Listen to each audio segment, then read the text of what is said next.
mais apto na aparência a compreendê-las. É por isso entender pelos primeiros e os humildes os que se humilham diante de Deus e não se acham superiores a todo mundo. E pelo segundo, os orgulhos, os envaidecimentos com a ciência mundana, que se acham prudentes porque negam tanto Deus de igual para igual, quanto não o aprovam. Na antiguidade, sábio era sinônimo de esperto.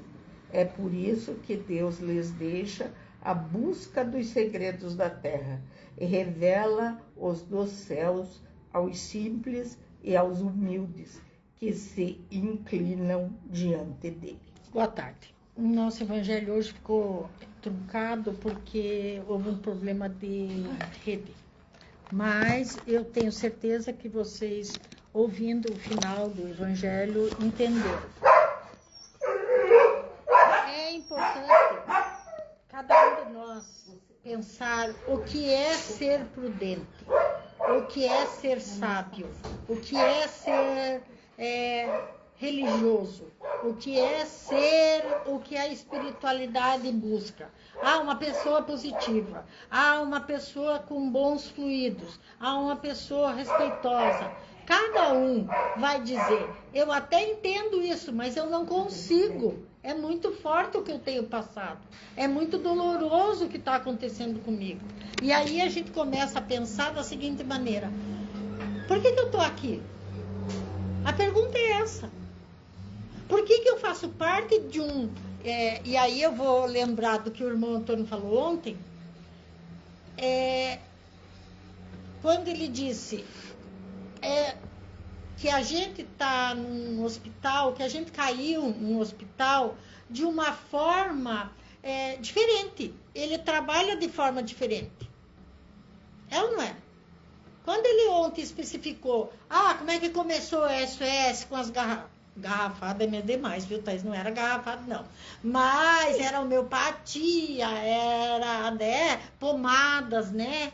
Enfim, receituários mais homeopáticos, que era uma coisa que todo mundo conhecia. Você chegava na benzedeira, que graças a Deus não acabou, mas a benzedeira dizia, você faz esfregação, você faz assim, você põe o neném na fralda para o peito aberto. Eram coisas que os antigos passavam as gerações ensinando, né? Uhum. E aí a medicina entrou e as gerações se perderam. Nenê de peito aberto agora sofre, vai para o ortopedista, põe gesso. Porque ninguém mais sabe dar aquele nozinho na fralda e fazer com que a criança tenha o peito acertado. Então veja, a tecnologia gira para um lado, mas a tradição nos levava ao cerne da espiritualidade, é aquilo que a espiritualidade vai ensinando. Gente, se perderam civilizações interessantíssimas, e não estou falando dos Aquaman da vida lá, né, dos olimpianos, nem desses que são mitológicos. Estou falando dos sumérios, dos persas, até dos chineses no tempo de Confúcio. Nós podemos ir no tempo lá dos hindus, Cadê? Então, quando a gente tem uma relação como a espiritualidade do SOS conseguiu alavancar, podemos dizer, costurar, deixar bem assentadinho, para seguir da mesma forma. Para que a gente possa hoje dizer, olha, você vai ser atendido, a espiritualidade vai atender, você vai fazer água fluidificada. Parou a quantidade de chá, até uns anos atrás a gente mandava chá para tudo que é lado. Mas a poluição nas ervas não está nos permitindo continuar dizendo, toma esse chá, toma aquele chá. Porque a gente não sabe onde é que vocês vão comprar o chá. O único chá que ainda é colhido e é plantado com mais rigorosidade é a camomila. E pode ver que a Marcela sumiu. Você não acha. E não venham me dizer que camomila e Marcela é igual, porque não é. E você não acha Marcelo Pontal. Só quem planta.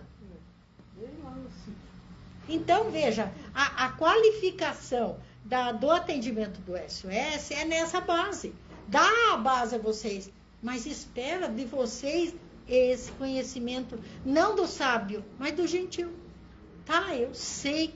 E aí, pela gentileza nossa e a de vocês, a gente diz assim, não, mas tá meio demais, tá incomodando. Vocês não estão sabendo me curar. Mas nós não estamos aqui para curar. Nós estamos aqui para indicar o caminho.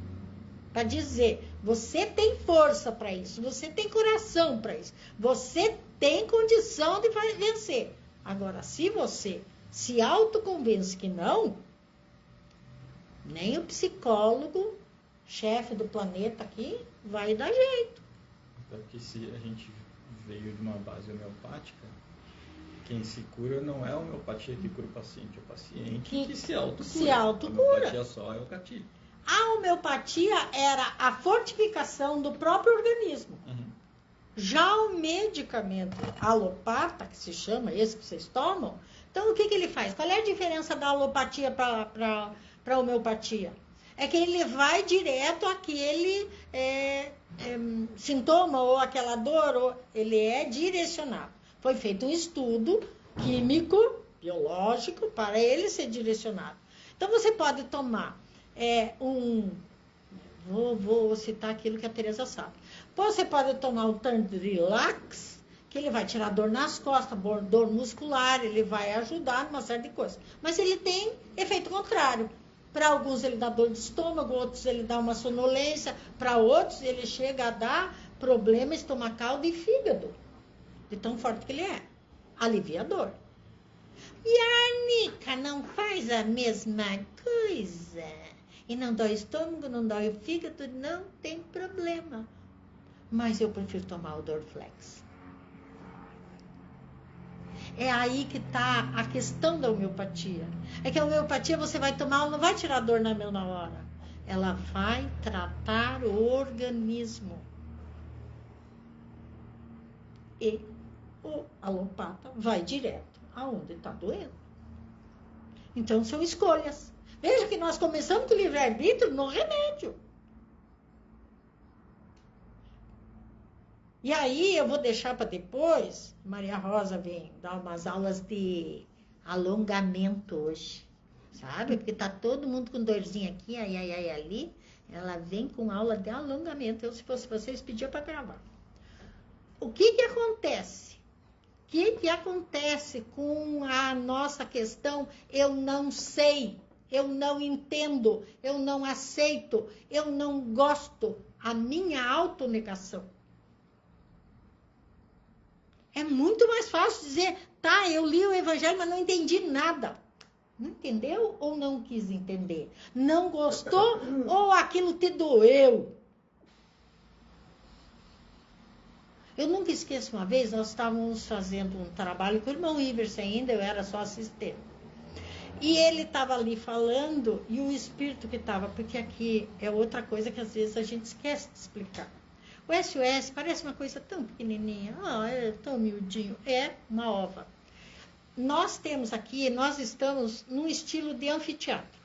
Nós temos 12 fileiras de cadeiras em torno de nós aqui. Enquanto eu falo, tem mais de 10 mil espíritos me ouvindo. Alguns elevados, mais do que eu, que vêm para atender os menos elevados. Alguns estão passando para o atendimento de ambulatório, outros estão indo para o hospital para uma cirurgia ou para um atendimento. Isso aqui é imenso, mas parece tão pequeno. Por quê? Porque Jesus nos disse para atender o humilde, para trabalhar desde o pequenininho. Então, nós não precisamos de propaganda. Nós não precisamos de propaganda. Nós precisamos de aceitação. Quando você aceita o atendimento, ele é feito. Quando você aceita que não entendeu o que o Evangelho está dizendo, você lê ele de novo E a palavra não vai te elucidar, mas ela vai te calar, como a gente diz. Ela vai dar uma aquecidinha. Não, mas eu acho que é isso aqui, eu acho que eu entendi. E se eu não entendi o correto, eu entendi o que eu precisava. Porque isso é outra maravilha do Evangelho. Você pode ler ele esse ano, você lê. Passa um ano, você deixa de ler, lê o livro dos Espíritos. No outro ano, você volta para o Evangelho. Puxa, mas eu acho que esse pedaço eu não tinha lido, porque eu não tinha entendido isso. A realidade depende da nossa aceitação para entender as palavras do Evangelho. Assim como depende da nossa aceitação para entender o Cristo. Não foi isso que aconteceu? Todo mundo salvou Barrabás e condenou Jesus. Quando ele estava na cruz, gente, o que nós fizemos? Condenamos um homem inocente. A ficha caiu ali imediatamente depois. E não foi porque escureceu, e não foi porque trovejou, e não foi porque a espiritualidade chorou. Não, foi porque os obsessores foram embora. Não precisava mais ver o Cristo sofrer. Então, o obsessor também não é de agora. Então, vamos pensar um pouco se quando eu não me sinto bem, se eu realmente estou me dando a oportunidade de, calma lá, o meu organismo hoje não está bem, então eu vou respeitar o meu organismo. O que eu posso fazer por ele? Ah, se eu tomar tal remédio vai ajudar. Ah, se eu não tomar o remédio, será que vai resolver? E se eu fizer um chazinho de camomila, será que assenta o meu estômago? Será que essa sensação de fraqueza, de frio, de mal-estar, será que um chazinho de camomila não resolve? Será que uma dorzinha nas costas, eu fiz algum alongamento? Será que eu me atendi como eu devia? E aí a gente vai voltar lá atrás do irmão Iverson, dizendo que vocês precisam se respeitar, se amar, se entender. E a gente está aqui 30 anos e continuamos fazendo a mesma coisa. Por quê? E aí eu vou dizer uma coisa para vocês que pode até chatear. Demora. Eu também levei muito tempo para me aceitar, para me respeitar. E para também estar pronta a estar falando com vocês. Ah, você, Hortência, sabe tudo. Não, eu não. Irmão Iverson que sabe. Ah, fulana que sabe. Ah, ciclana que sabe. De repente, a cúpula lá em cima disse, não, é a Hortência que vai fazer. E agora eu tenho que fazer. E de repente eu sabia fazer. De repente eu não preciso ser dura, nem sisuda, nem trancada. Porque eu não sou assim. Eu posso ser eu mesma. Mas leva um tempo. E esse tempo é de cada um. Esse tempo é da vida que nós estamos vivendo. Seja no plano espiritual, seja no plano kármico. Então não apressem as coisas. Mas também não deixem o tempo correr. Fiquem em paz. Até a próxima semana.